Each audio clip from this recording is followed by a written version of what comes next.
Hello, and welcome to Junior High Science with Joey Spaghetti, with me, Joey Spaghetti. Now, before we get started, a couple things I need to talk about. I've had people saying, Joey, there's a lot going on in the world right now. How come you never do any news updates? So, just for you, I'm bringing in a special person. Never met him before, but his name is Antonio Suave. So, meet our new news anchor, Antonio. Thank you, Mr. Spaghetti.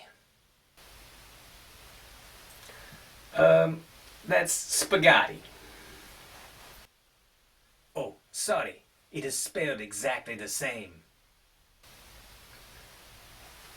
I know the spelling, but it's spaghetti.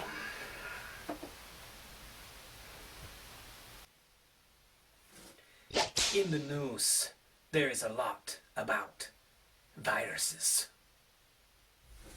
In the news, there's a lot about taxes.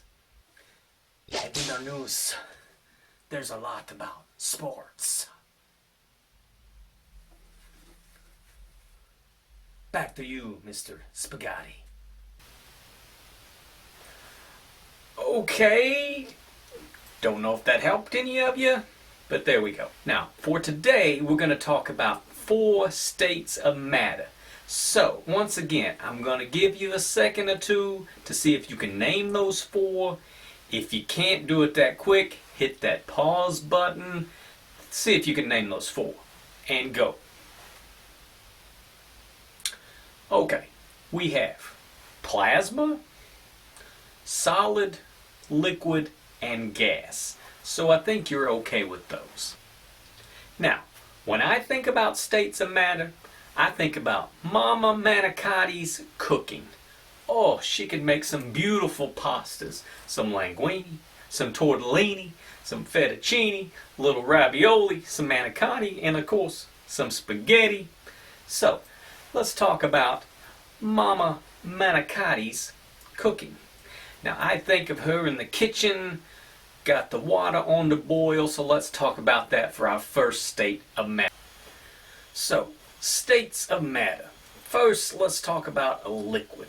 You're going to cook some spaghetti linguine in a pot. The water in the pot is a liquid.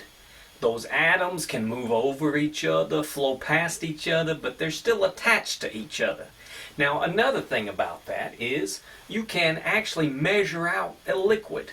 So, it has a definite volume. However, its shape will change. So, whatever container you pour it in, the shape changes.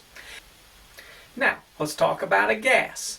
You're cooking your rodellini on the stove top. All of a sudden that water starts boiling. You got some steam rising up. That steam is a gas. So we got water in the pot as a liquid. We got steam coming up as a gas. Now, that gas will change volumes. It can get as big as it wants. It can get as big as the whole room. Also, its shape can change. It takes the shape of whatever container. So, kind of weird, but that's the way it is. Now let's talk about a solid. We've been talking about water, so water as a solid is ice.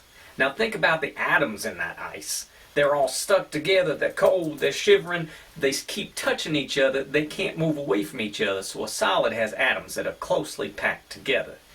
Also think about the shape of that ice. That ice is one shape till it starts to melt, but it has a definite shape. Now think about the volume. Could you measure the volume of ice? Sure. So, solids have definite shape and a definite volume, and they got the little particles all stuck together. Okay? The last phase we're going to talk about is plasma. Now, plasma is not something you see too often on Earth. It's kind of like a gas, but it's got electrons that are moving off and it's doing some weird stuff, so we're not going to talk about it much.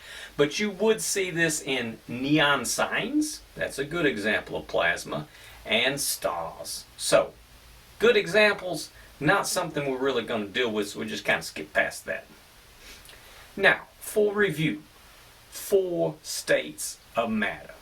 Plasma, ain't going to talk about it. Solid, okay, ice, definite shape, definite volume. Liquid, you got the water in the pot that you're cooking with. The particles can kind of touch each other and flow over each other, but they're still kind of attached. You can measure its volume, but it changes shape. Then last, we got gas. The gas is going to rise up. It's going to fill whatever container. Those particles are moving away from each other, and also its volume is going to change and fill up whatever it is. Thank you for joining me, Joey Spaghetti, with Junior High Science. And don't forget, science is jawsome.